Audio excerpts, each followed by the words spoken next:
Assalamualaikum warahmatullahi wabarakatuh. Hello guys, kembali lagi bersama saya Muhammad Akmal di Dokter Santuy. Konsultasi santai penyakit hilang seketika. Sering merasa cemas, stres dan depresi, panik, dan tubuh kadang merasa lemas, tidak ada gairah hidup.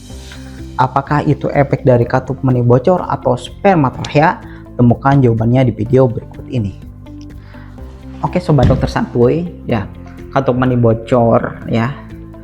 Itu kan gejalanya mudah mengeluarkan cairan bening atau maji atau mani ya.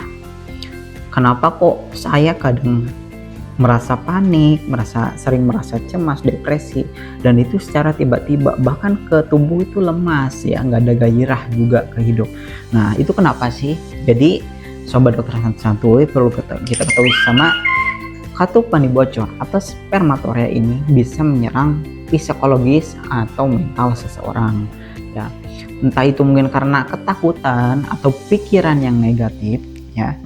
Karena kebanyakan ya dari konsultasi pasien yang chat WA ke saya itu kebanyakan dia itu merasa merasa ketakutan, merasa cemas dan khawatir akan masa depannya. Khawatir misalkan ketika menikah itu tidak bisa memuaskan pasangannya, khawatir akan berdampak ya nanti ketika pernikahan nanti pasangan kecewa atau mungkin tidak bisa tahan lama, dan ketakutan lainnya ya banyak gitu. Dan ketakutan ini itu menyerang mental gitu, menyerang mental gitu seseorang. Nah memang ada kaitannya. Kenapa seseorang yang terkena katup mani bocor atau spermatozoa itu sering merasakan gelisah, panik, cemas, dan secara tiba-tiba? Karena spermatozoa atau katup mani bocor ini itu bisa menyerang hormon testosteron ya. Hormon testosteron itu hanya ada di pria ya, hormon kesuburan pria, dan memang ini berkaitan dengan psikologis ya. Jadi seseorang yang katakanlah hormon testosteronnya kena, itu akan cenderung merasakan panik dan gelisah secara tiba-tiba. Jadi psikologisnya sudah kena kayak gitu ya.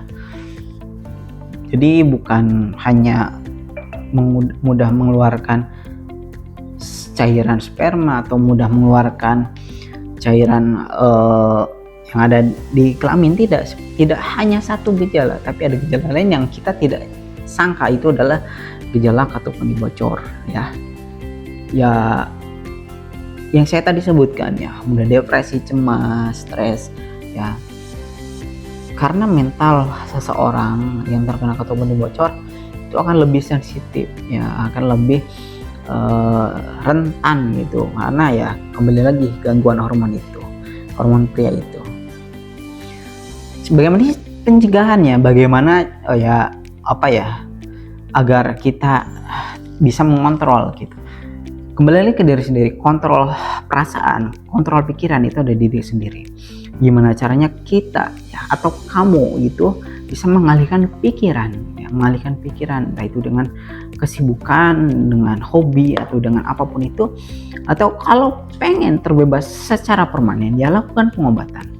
Pengobatannya gimana? Obatannya ya dihilangkan katup mani bocornya.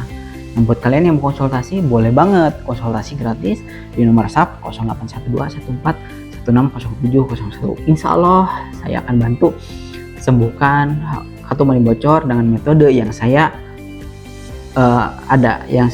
gunakan kepada pasien saya sebelumnya kayak gitu. Oke baik teman-teman, mungkin segitu dulu video singkat dari saya. Mohon maaf apabila ada kesalahan. Jangan lupa di like, komen, dan subscribe untuk dukung terus channel ini semakin berkembang, agar semakin lebih sering memberikan tips dan edukasi kepada kalian semuanya.